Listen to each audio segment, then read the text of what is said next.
दोस्तों मैंने आपको याद होगा कि मैंने अपनी पहले वाली मेरी वीडियो थी जिसमें मैंने आपको मैरिजेस के बारे में बताया था कि आजकल मैरिज कैसी हो गई है, किस टाइप की आजकल मैरिज हो गई है। जैसे कि पहले कम उम्र के टाइम में शादी कर देते थे। 15 साल की लड़की होती थी तो 15 भी पूरा नहीं कंप्लीट कर पाती थी, लेकिन उसके घर वाले शादी के लिए अप्रोच करते थे और हो ही जाती थी उनकी शादियाँ। और गाँव के लोगों में ऐसा होता था, मैंने अपनी पहले वीडियो में बताया था। दोस्तों मैंने आपको बोला था मैं कि इस टॉपिक को आगे बढ़ाने के लिए लव और अरेंज मैरिज के बारे में आगे कंटिन्यू करूँगी। मेरी वीडियो इसीलिए ही है। दोस्तों लव मैरिज वो होती है जिसमें आप खुद चूज़ करते हो पर्सन को।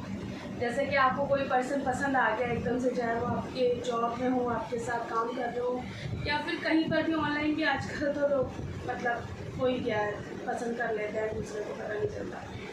वो है लव मैरिज, ठीक है, वैसे सबको पता होगा। दूसरा अरेंज मैरिज। अरेंज मैरिज में वो आपके पेरेंट्स आपको ढूंढ के देते हैं कोई पर्सन, उसे तुम्हें पसंद करना होता है शादी के बाद में। ये होता है इन दोनों में डिफरेंस। तो दोस्तों शादी तो दोनों ही वैसे ठीक है, क्योंकि मेनली क्या है, शादी है, चाहे लव हो या अरेंज हो, तुम्हारी टिकती कितनी है उसके बाद, बनती कितनी है तुम्हारी किसी से, ये मैटर करता है सबसे ज़्यादा कि आपकी बन कितनी रही है। मेरे कहने का मतलब ये है कि शादी से कोई फ़र्क नहीं पड़ता, चाहे वो लव हो या अरेंज हो, या लव कम अरेंज हो जाती है मैरिज तो अपने घर वालों को बता देते हैं तो पेरेंट्स करवा देते हैं हम खुद से लोग शादी। दोस्तों समझने का मेन मुद्दा इस बात पे ये है, अगर आप कोई सी भी शादी करो, चाहे आप लव करो या चाहे आप अरेंज करो, लेकिन उस शादी को आप निभाओ। मेन है निभाना। आजकल लड़के क्या करते हैं, जल्दबाजी में फटाफट से क्या करते हैं, पसंद किया लड़की को शादी कर लो शादी। उसका रीज़न क्या है, इट्स अ डिवोर्स। उसके बाद हो जाता है डिवोर्स, ठीक है। शादी जैसे मैटर को सीरियसली लेना चाहिए, इसे लाइटली नहीं लेना चाहिए। मेरी सबसे रिक्वेस्ट है कि शादी के लिए कोई भी पर्सन जल्दबाजी ना करे, चाहे वो लव की तरफ जा रहा हो या अरेंज मैरिज उसके घर वाले करवा रहे हो। अरेंज में भी आप टाइम लेके ही मैरिज करो। अगर आपके पेरेंट्स कोई पर्सन आपको दिखाते हैं, कोई लड़का आपको दिखाते हैं, सेम लड़कियों का भी लड़की दिखाते हैं अगर लड़कियों को, आप दोनों ही टाइम लो। क्योंकि मेन इम्पॉर्टेंट थिंग जो यहाँ पर आती है नेचर मैच करने की। नेचर मैच नहीं करता है बाद में। वो कहते हैं ना, दूर के ढोल हमें बहुत सुहावने लगते हैं शुरू से ही, वही होता है। वो सावन के अंधे को सब जगह हरा हरा ही नज़र आता है, इनके पीछे 2-3 मुहावरे हैं।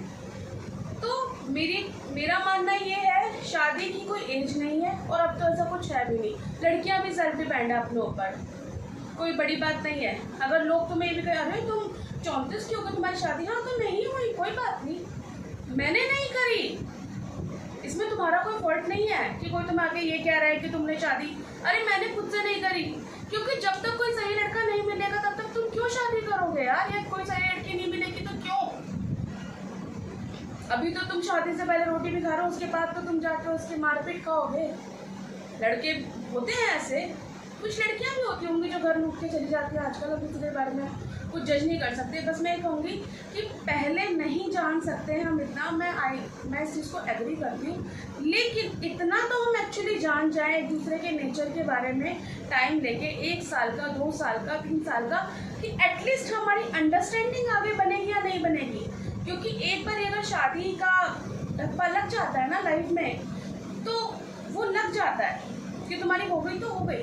अब तुम्हें होल लाइफ उसी के साथ उस कमरे में, उस घर में बिताना है। अब तुम देखो तुम्हें कैसे बितानी है, क्योंकि तुमने तो कर ली, तुम्हारे घर वालों ने करवा दिया, तुमने खुद कर ली, सिंपल। और वो तुम्हें बितानी पड़ेगी। फिर तुम हो जाओगे फ्रस्ट्रेट होगे, डिप्रेशन में जाओगे और गलत काम करोगे। सो दोस्तों सारी चीज़ें यहीं से स्टार्ट होती है। ऐसा जल्दबाजी में ना करो शादी, थोड़ा सोचो दिमाग से और तब मूव आगे फॉरवर्ड की तरफ करो। 2-4 साल का टाइम लेके, नहीं समझ आता तो अगर फ्रेंड बना कर छोड़ दो, लिमिट्स में रह के, लेकिन कोई भी गलत काम मत करो शादी की आड़ में आकर, ठीक है। So all the best for your future all of you. Goodbye दोस्तों, फिर से कुछ नई बातों के साथ आपके सामने दोबारा आऊँगी। तब तक के लिए love you all, take care, God bless you all, bye, have a nice day.